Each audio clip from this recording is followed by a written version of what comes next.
Hi, I'm Peggy Beauregard. We are the Real Estate Matchmakers. We match cash to deals and deals to cash. We save you time and you make money because the deals come to us and the returns go to you. And we are still talking about preservation of wealth and capital. And of course, to preserve that, you must have something. Last time we talked about savings and some of the things you could do to start saving. Here's another thing to do to start saving and to also make your life easier by not overspending. And it's called a budget.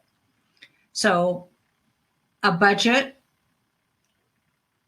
has all the little areas where you spend money, how much you spend on food, the gasoline, or if you take the metro, the mass transit, all of those, and your groceries, and your clothing, and your shoes, and the gifts that you buy, the Christmas that you buy, all the birthdays, the cards, whatever it is that you are involved in. You probably have rent or mortgage. You probably pay taxes. All of those things need to have a line item. And you can line item each utility separate, or you can clump them all together. I don't know about you, but my utilities are different every month. And I like to know what I do spend on my utilities over the years. For instance, my gas is low in the summertime and higher in the wintertime. My electric is lower in the wintertime and higher in the summertime, naturally, because I need air conditioning. So you've already started your savings. How did you start your savings? So I have a little example here of one way. We call it, you could call it the jars, or the, in this case, it's a little treasure chest. And there are 6 drawers. And in these 6 drawers, there are little cards that tell you what's in the drawer. So there's financial freedom, there's the rainy day, there's gifting, there's education, there's play, and there's necessities. Naturally, necessities is the highest and gets more.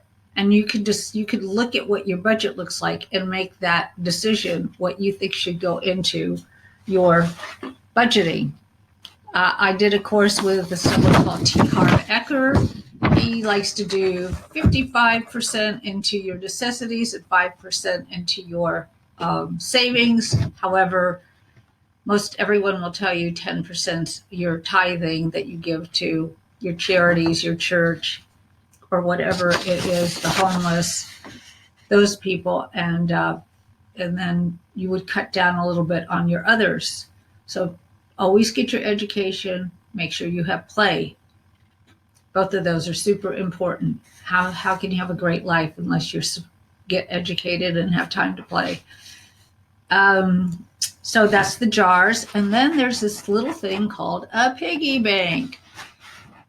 And I was so curious as to how did a piggy bank start? So I looked it up, and a piggy bank it actually wasn't a bank. It was a kind of clay in the 15th century.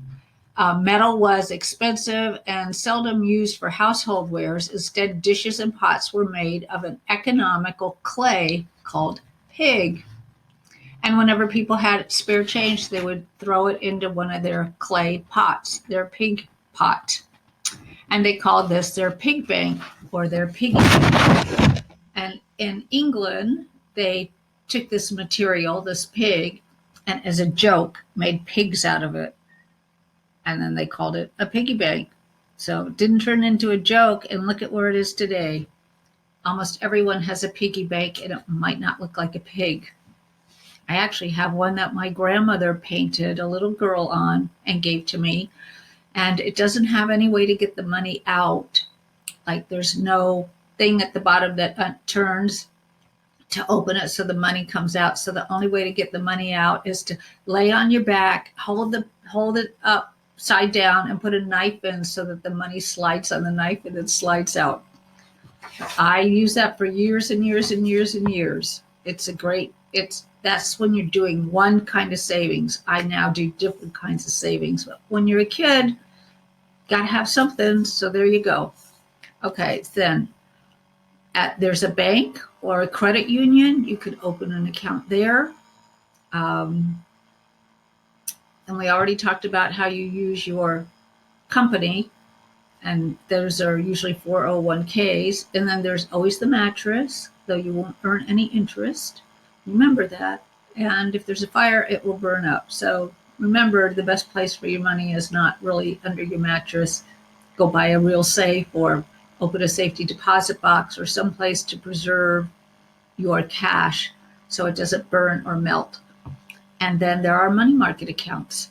So those are some places where you could put your money after you have done your budget so that you know where you could save and where you need to spend. And remember, you have your financial freedom and you also have your rainy day. I hate calling it a rainy day, but it's an old. So what do the young people? So what do the young people call it? Love to hear back. And if you would like a copy of a budget, I have a budget. I have a budget for business, I have a budget for personal, and all you have to do is reply to this video and say, please send me the budget, and I will email the budget to you. So thank you very much for your time. And don't forget, email me and ask for the budget, and email me and tell me, okay, what do we now call the rainy day savings?